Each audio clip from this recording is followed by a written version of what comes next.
Give me 1 second. I have to make a quick edit. Just give me 1 second.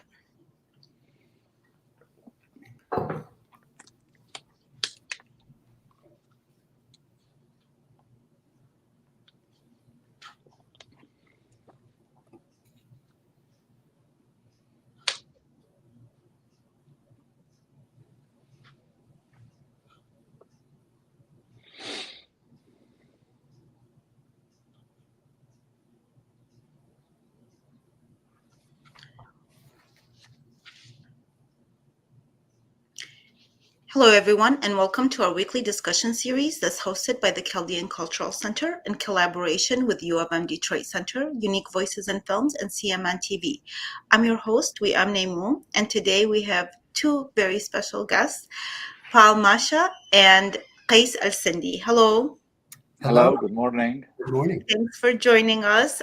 So this is very exciting because, Paul, I've had the chance to read your book, which was just released. So I was part of the process, I guess you can say. Yes. And Qais is an old friend, so I'm very happy to have both of you guys here. I'm going to just do a short introduction before we get into our questions. And so Paul is a cum laude graduate of Yale University, where he majored in religious studies.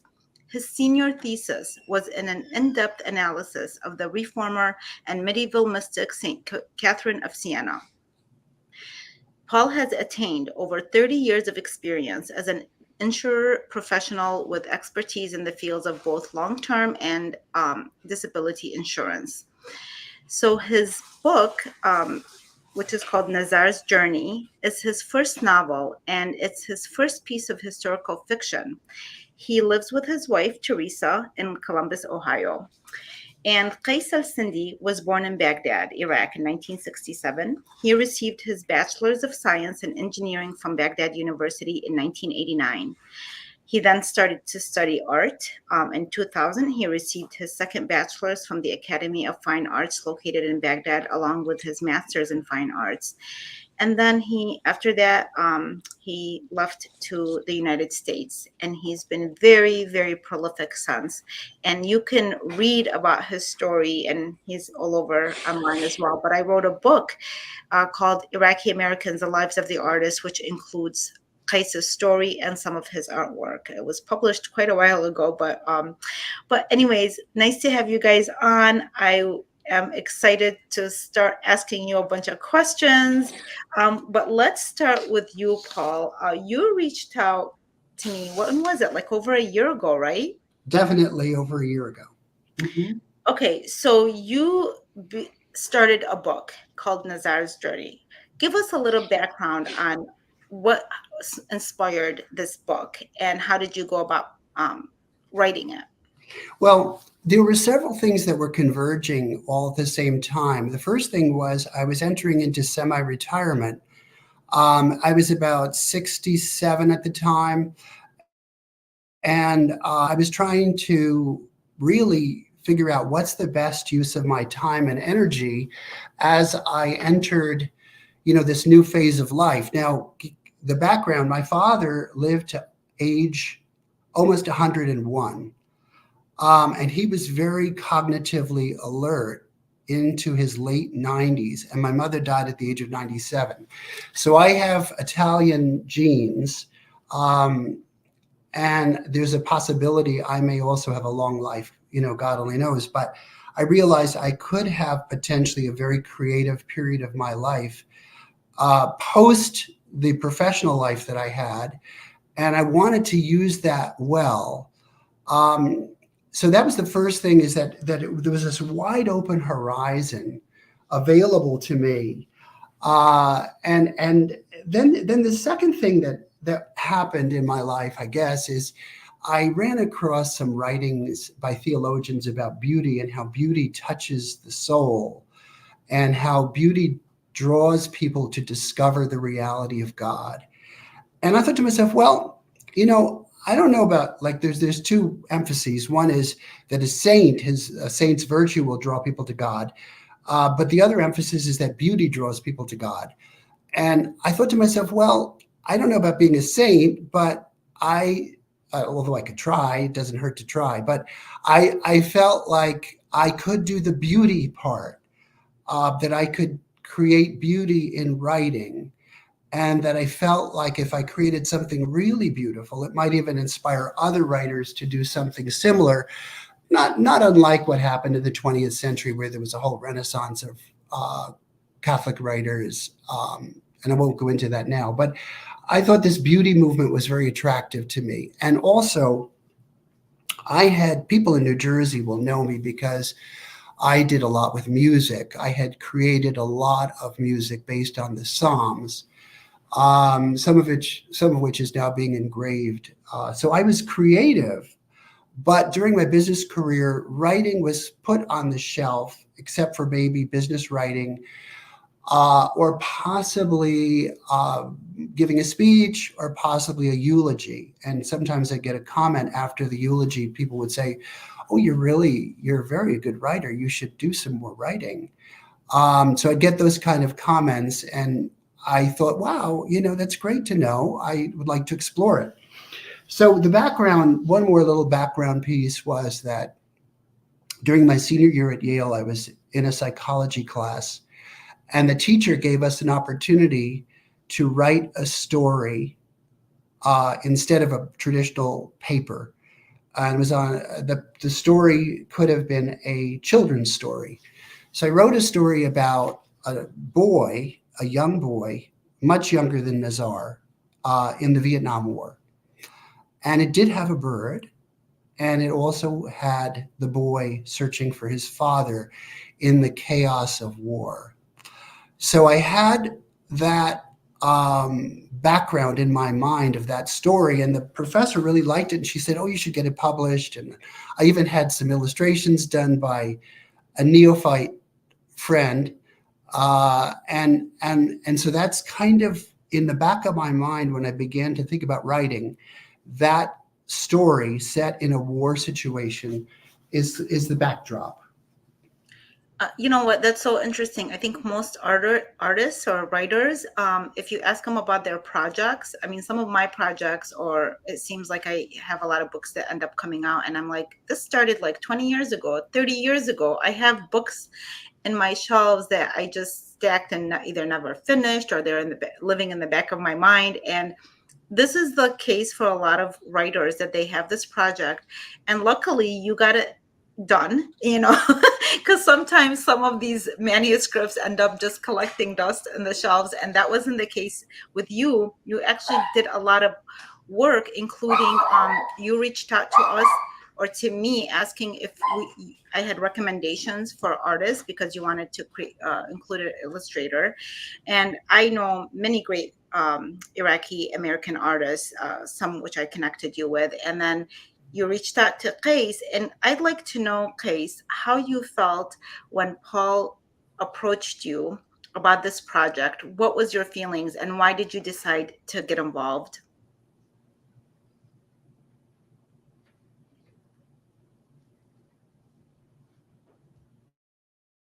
The imaginary sketches and paintings for the novel, because I was at the middle of reading a lot of Iraqi novelists. I read like for the famous Sinan Anton, Inam Kechachi, Ali Badr, and you name it, a lot of them.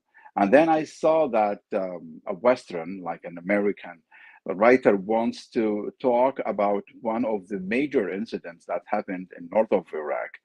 And it seems that when I read the script, and when I read the draft of the novel, um, I imagine that Paul, it looks like he was like exactly there, as he experienced and witnessed all these incidents and the things that happened in north of Iraq. And I imagined Paul as he was holding his agenda and his camera and running after all these main characters in the novel, hiding behind like a big rock, monitoring, witnessing, observing everything, and recording that in his. I said, wow. and I liked the enthusiasm and the passion that Paul has in his novel. That's why I decided to work with him in his project, and I started to imagine with him as I was following him. And I want to say something here. I see Paul through the eyes of the skylark, the bird, as he was, as he was not just observing the incident, as he was like flying through that map and witnessing everything. And this was very interesting, and he has his unique approach to that big event that happened in north of Iraq. Guys, thank you for sharing that. There was something special about reading the story and feeling that, yeah, somebody went to such an extent to bring to life a story that, it does feel, oftentimes I tell people other genocides are brought up repeatedly and people focus on them more than what happened with our community in Iraq. And it happens for like sometimes 100 years where these stories are stressed and repeated. And in us with our stories, it feels like there's a little bit of a lack. And then here's somebody, a non-Chaldean, non-Iraqi, who brings this story to the forefront. But again, like you said, Paul, in a beautiful way, even the fact that you went to the extent of including an artist in the process. So I totally agree about what you're sharing, Case. I felt the same way, and this is why I liked participating with it. What were some of the challenges in trying to bring, how did you guys work together, and what were some of the challenging parts of it, of the process? Do you want to start, Paul, to answer the question? Yeah, I think one of the things that was so interesting about Case, first of all, he's an expressionist artist and he uses symbolism. And I really have to mention this because it's so influential in my life. I had an aunt who's not unlike Amira, who used to take me to all the art museums in New York City, and she made sure that I went to every single one of the best of the art galleries, which would include the Frick, the Metropolitan, the MoMA, and the Morgan.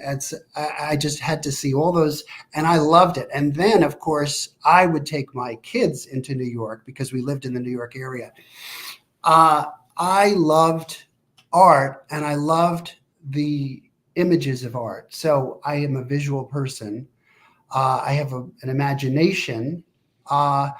And so I wanted to work with an artist because obviously I've never been to Iraq. I wanted somebody who could connect with the culture more intimately than I'd be able to do.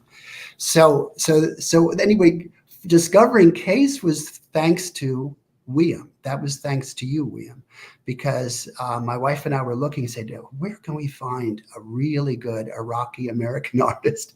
And then when I contacted you, you said, I've written this book about these 14 artists. They're Iraqi Americans, and we'll be able to find somebody in there, I'm sure. And she said, plus they're American, so they'll be able to speak English with you. So that was the beginning of the art project. I thought I was going to find a kid, an art student who was a kid who was just starting out, who wanted exposure. Instead, I wound up finding one of the best artists internationally in his field. So it was just amazing. Yeah, and I remember how excited you were because every single time Qais provided a sketch of anything, you were sharing and you said, look what Qais, he created this. And I was like, well, it's beautiful, but I'm not surprised Right. because I Same was here. familiar with his work, honestly. And he knows how I feel about his work. That's why Yeah. he's included in my book. But again, I think from the beginning, Paul, you mentioned that this was like there was a humanitarian aspect to this book. Right.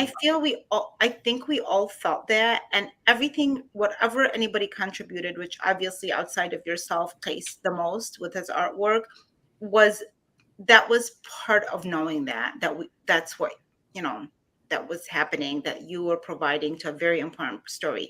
And tell me how you felt like working Case with Paul. Well, I like the method that Paul used to communicate with me because Paul, he's very well organized and well prepared. He knows exactly what he's doing. Plus, he take care of all the details and tiny details, and he's a very emotional and sensational person. I can feel that through his emails. That's why I felt that this is like a very big duty to myself and to my homeland, and also to this story, to this novel, the Nazar's Journey. When he sent the draft, it was very challenging in the beginning because this brought up to me all the sadness and the painful memories that we have in Iraq, and what's forced us like to leave Iraq, because for us like a minority back in Iraq, and I turned all this let's say this sadness and bitter memories like to art, and the way that Paul worked, as you see, he he divided his story to chapters, to the big events, and he wanted to show all these big events to be illustrated like this. Like there's an event, and I have to uh, convert or interpret these big events, major accidents that happened in the story to paintings. And what I didn't want to make it just like an realism. I didn't want to make it reality. I wanted to dig deeper in the soul of the main characters and try to find what they were feeling at that moment. And this is because myself, I felt the same way in many big events happened in Iraq. Like we experienced a lot of wars, Iraq-Iran war, and after that, the first Gulf War, and after that, the second Gulf War, and plus the embargo, the consequences of the wars. And I know how Nazar was feeling. I know, like, as I am Nazar himself, I put myself in the foot of Nazar and in the feet of Nazar, and I was feeling that I am running with him. I am looking for my father with him. That's why I felt that Paul did a very great job with his description and writing all these details and in the story. And if you read the emails, we have like a lot of emails that we exchange between us. And this is another story because there is a parallel line to the story, which is the emails. I love how Paul, he loved his novel. He loved his job, and I know that he is a very sensational person. He loves his novel, he loves the story, he cares so much about his characters, and he cares so much about the people that he's working with. So Yes. I can only imagine the emails between you guys, because he and I had conversation through email mostly. We had one over the phone conversation, but I he didn't have to really care about my work outside of what he was doing or the interaction about the book, but he did care about it. So he would read my books, comment about them, and it was sincere. He really cared about our community at large, and that was very, very special. And I am wondering, if we go and look at what you graduated from Yale University with a major in religious studies. So what sparked your interest in that, and how does this book or the interest in writing about this book correlate, do you think? That's a wonderful question, and I'll try to answer it briefly. Also, I do want to comment on the fact that what I was able to do in this book is largely because of the contributors, the people who work directly with me. Obviously, you two played a big part, very big part, because even Qais was knowledgeable with the language. The pronunciation guide at the back, you both helped me with.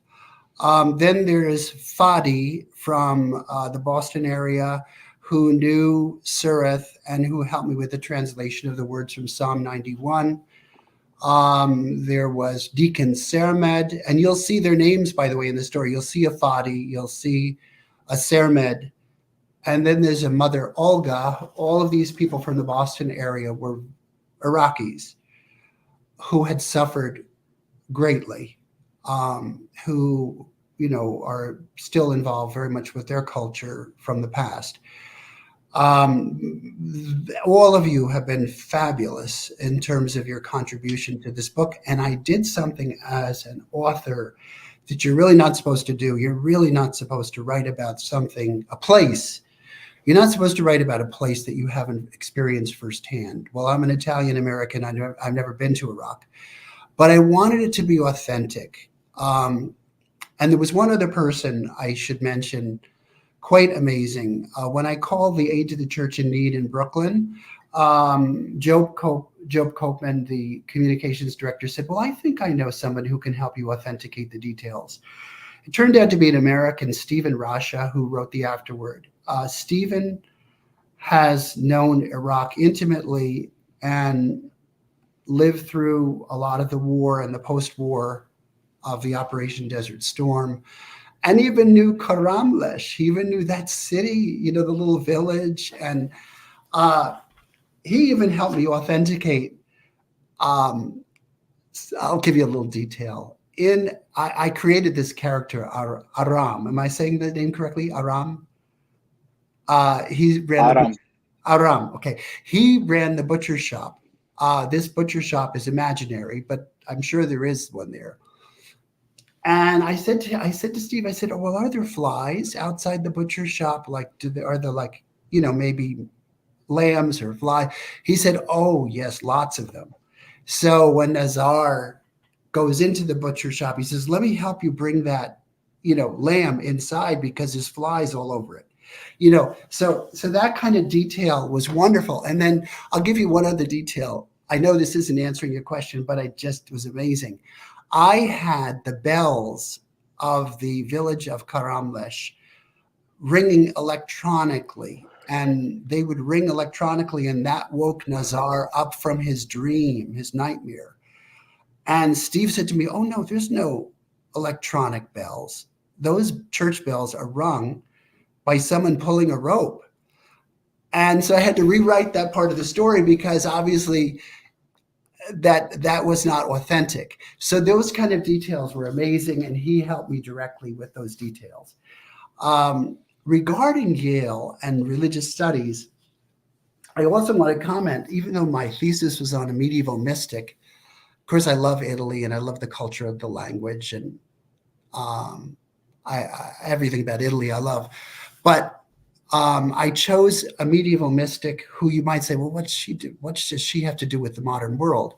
Well, she wrote, we have almost 400 of her letters that are authentic letters that she wrote during the medieval period. So when you're reading her life, you really can get a feel for her. And there was tremendous blood, feuds and tremendous bloodshed going on in her era. And one of the scenes of her life, which is she authenticates, is she actually was at an execution where someone's head was cut off, and she consoled this man before his execution, and she was there to catch the head of this person in her lap, and the blood spurted all over her white Dominican habit. So she was very much involved with the crises of her time, and she was a reconciler and a healer of all these feuds and divisions. So she's a very powerful person, but obviously her power came through prayer. So it's not, Catherine of Siena isn't irrelevant, and I have a Caterina in the story, etc. Now, the other thing I could say about the Yale experience, the Yale of that time, we really were big into dialogue, discussion, understanding the other person's point of view. If they're coming from a different religious perspective, a different philosophical perspective, respecting the dignity of the other person and listening to what they have to say. And although I don't want to be too negative about my the current Yaleys now. I mean, some of that stuff that's going on today is appalling to me, because the idea that you would respect someone who has a different opinion religiously or philosophically, and you dialogue and you discuss things peacefully and intelligently, is it was so important to my development as a person, and obviously carried through after college. Even, by the way, that Liam had suggested that I try to get an endorsement from a Muslim. And lo and behold, I did find a Muslim scholar who read the book and loved it. And he loved the Skylark, by the way. But even that, even just to be able to collaborate with a Muslim on the project, and he was very much of the opinion that we must collaborate together to build peace. So he was like the perfect person. Plus, he was a scholar, is a scholar, I should say. He's very active. Paul, this is just a testament of how much work you put into this book. It was more than the story. It was the fact that you really cared how it came across, that you were not offending the community, misinterpreting anything, and the extent that you wanted to make sure even people of different religions read it and kind of see. And I'm glad that you were able to have somebody Muslim to read it and to see, because really most people want to have a dialogue. Like most of the people I know, regardless of their religious backgrounds, want to engage in this conversation. Right. We had the Iraqi prime minister come to the museum, I believe it was last month in May. And, when he gave a speech and he talked about what ISIS did, he said, what ISIS did was a genocide in 2014. We're not in 2014. He acknowledged what happened, and he acknowledged that that's not what anybody wants to happen anywhere. So when we allow others of different religious backgrounds, different ethnic backgrounds to become part of the conversation, to collaborate, then they can sympathize and understand and support what we are trying to do. Even the fact that I really love that you had a illustrator collaborate and somebody from our community. I think our community can use more of that, more collaborations in any forms, whether within the community, outside the community, because then we get to meet more wonderful people. And if technology has taught us anything, it's that you can be of any background. It's given us an opportunity to get so close together through our stories, through our projects. And you and Qais are a perfect example of that, of working together to create a wonderful, wonderful project where you brought so many people into it, aside from the wonderful story to begin with, where students can read about this and know about the genocide that took place. I don't know if I shared this with you, or I'm not sure if you know this case. I think I shared it with Paul. Our museum is moving, and we're going to be including a genocide gallery. And the Genocide Gallery is really just to share those stories of people who even in the past have endured certain persecution, the Christians. And it's not to dwell on those stories, but to show how we've been able to persevere despite what happened. And for people to know that, this is how we don't want to, we don't want this as part of our future. We need to just acknowledge what happened, but then to move on to a better future, to a more beautiful future. And this is what you guys are both really doing in the process. Qais, I was so happy that you became part of this. You know how I feel about your work and all of our artists' works. I think they're amazing. Our artists are really, we don't have that many because we're not that big of a community, but the ones that we have excel at what they do. Yes.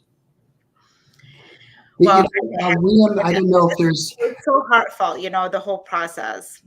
If there's more time, I would just comment very briefly on this painting, which is in back of me, which is, of course, in the book itself.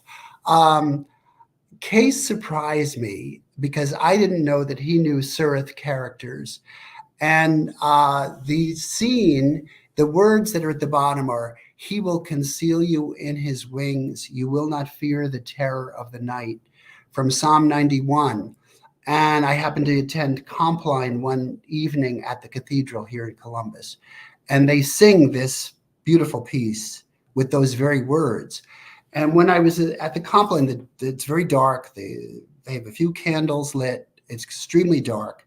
My imagination all of a sudden pictured the scene of Amira and Nazar under the stars. And those words, when Qais depicted the scene, he put those words at the bottom in Surith to surprise me. And I just thought it was fantastic, really amazing. Uh, and I have a little write up about it, of course, in the book as the symbolism, etc. But it was such a great experience collaborating with him, and his talent and his energy putting all this together. It was just a wonderful, wonderful experience. I appreciate that. And with that, I have one. I know we're a little bit over our time, so I have just one last question for you guys both. What's next in store for you, Paul, and for you, Qais? Well, if this book is successful, I will propose to the publisher another story that I've written, which actually is a Christmas story about Vermont in the United States. And it has angels that show up at this farmhouse in Vermont. So if the publisher thinks that this work is successful, my first work, I'll propose that to them because they said that they wanted first rights to my second book. And it will be totally different from this story because it will be for children, for parents to read to their children from ages 7 and up. Perfect. For myself, I'm working on like many projects. Now I'm working on the version 2 or the section 2 of my project. Why did you leave the horse alone?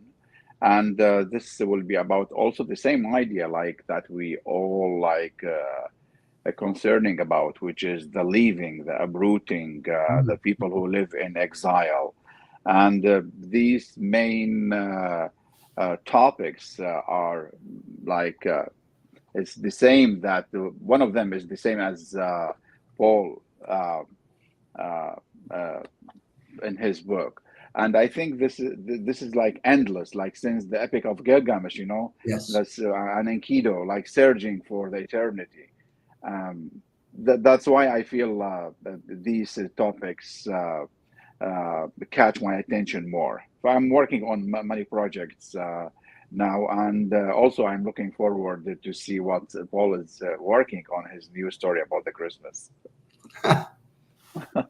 Well, I look forward to both of your works. Please keep me posted. Again, and right now, Paul, people can get your book from Amazon, correct? And Barnes and Noble. Yep. And I also noticed thrift books, and there are some local bookstores that will also carry it. Yes. So people can get it. It's really a wonderful read. It's very informative, and it also has illustrations by our renowned artist, Qais Al-Sindy. Thank you, everybody, for joining us today, and have a wonderful day. And again, I look forward to your future accomplishments. Take care, everyone. Thank you very much. Thank you. Thank you. Take care. Bye-bye. Bye-bye now.